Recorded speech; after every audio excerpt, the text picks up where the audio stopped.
మరొకరికి ప్రేమ అభిమానం ఉంటుంది, మనలో అన్ని విధాలా ఆదుకుంటారు.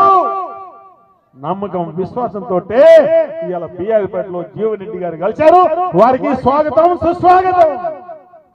కరిమేళం సభ జరుగుతుంది. ఒక మాట నేను కూడా చెప్పాలి. నేను కూడా దాదాపు 40 ఏళ్ళు పైబడి కాంగ్రెస్ పార్టీలో ఉన్నాను. 40 ఏళ్ళు కాంగ్రెస్ పార్టీ ఉంటే వైఎస్ఆర్ ఉన్నప్పుడు ఎంతో మేలుండే.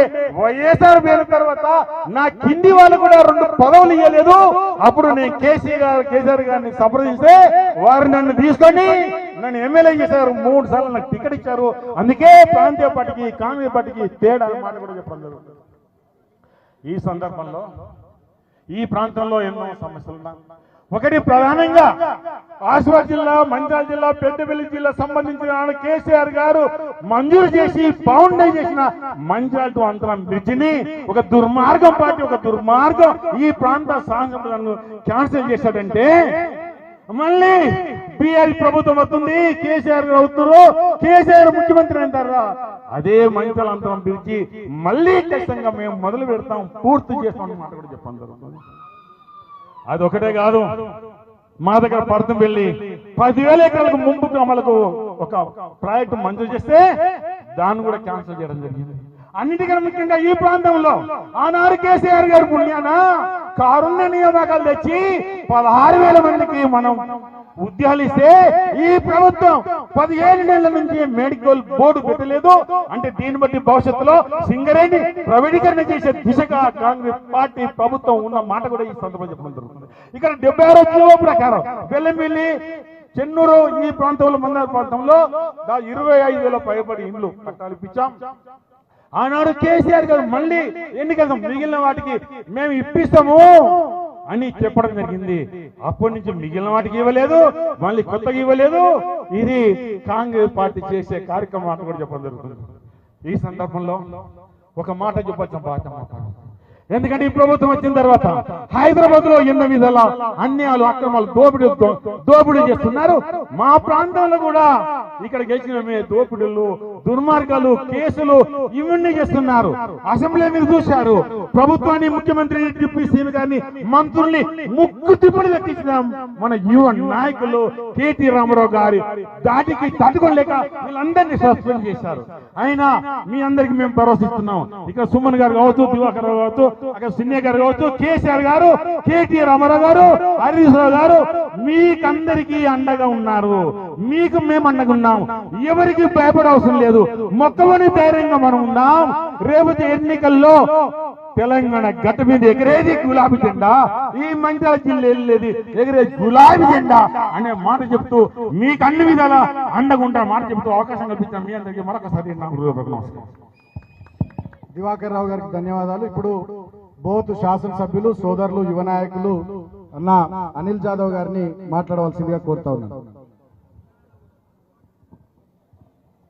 జై తెలంగాణ, జై తెలంగాణ.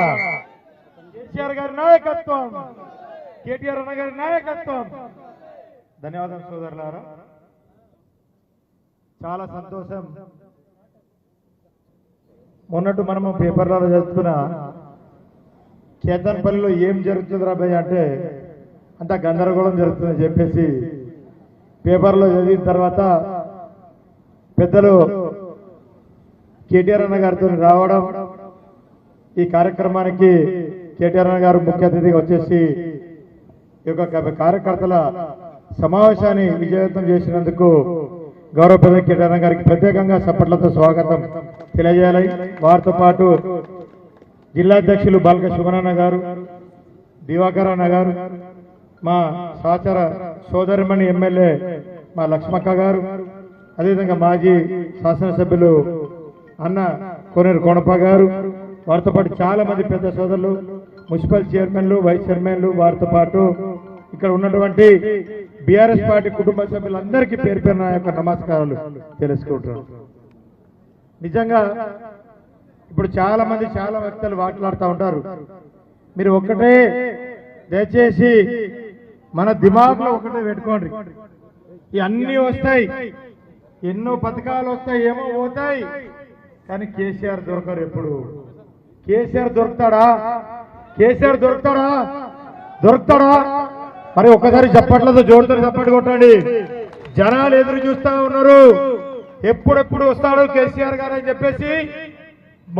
మొన్న మీకు ఒక విషయం చెప్పాలి. మా దగ్గర సీఎం సభ జరిగింది. నా నియోజకవర్గంలో మన రేవంత్ రెడ్డి గారు వచ్చిండు. రేవంత్ రెడ్డి గారు వచ్చి అక్కడ ఏదైతే అడిగిండు, ప్రతిదీ అడిగిండు. ఇల్లు వచ్చిందా, అది వచ్చారంటే ఎవరు తలకాయ ఉప్పుతలేరు, ఓలు ఉప్పుతలేరు. అంటే జనాలకి ఏంటంటే ఈ ఇల్లు వీళ్ళు పక్కన పెట్టండి రా, ఈడు ఎప్పుడు పోతాడో అని చూస్తా ఉన్నాడు జనము. ఈ రేవంత్ రెడ్డి ఎప్పుడు పోతాడు, కేసీఆర్ గారు ఎప్పుడు వస్తారని చెప్పేసి ఎదురు చూస్తా ఉన్నారు. ఆ సభలో మా దగ్గరికి వెళ్ళి ఎవరు రాలే. మా దగ్గరికి వెళ్ళి అక్కడ ఏదైతే మా నియోజకవర్గంలో మీటింగ్ జరిగింది, కానీ మా అక్కడ ఎవరు రాలే. మొత్తం మంచిర్యాల వాళ్ళు వచ్చిండ్రు, మొత్తం మంచిర్యాల బస్సులే. మీరు ఆడికెళ్ళి ఊడిపడ్డారు రాబాయ్ అంటే వాళ్ళం బలవంతంగా 1000 రూపాయలు విస్కీలు తీసుకొని వచ్చిండట పాపం. కానీ వాళ్ళు వచ్చిండు, వేల మంది వచ్చిండు ఇక్కడికి వెళ్ళి, కానీ ఓళ్ళు సభలు కొడతలేరు. మేము అడిగినాం, అరే ఏంద్రాబాయ్ మీరు అందరు ఇంతమంది ప్రేమ్ సాగర్ రావు దొలుకొని వచ్చిండు కానీ ఎందుకు చప్పట్లు కొడతారు అంటే, మేము ముఖ్యం వచ్చినా, మేము కళ్ళు వీలు పోస్తే వచ్చినాం, మేము మాకు పైసలు వచ్చి వచ్చినాం, కానీ మేమన్నా ఇలా మీద కాంగ్రెస్ వాళ్ళ మీద ప్రేమతో వచ్చామని అంటా ఉన్నారు.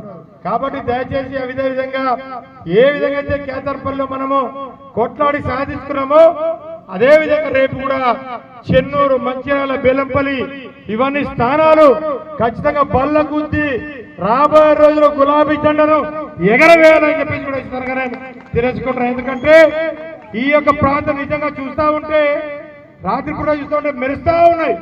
మనం మంచిర్యాలలో ఉన్నామా, బయట దేశంలో ఉన్నామని అనిపిస్తూ ఉంటుంది. అంత డెవలప్మెంట్ మన పీరియడ్ లో జరిగింది.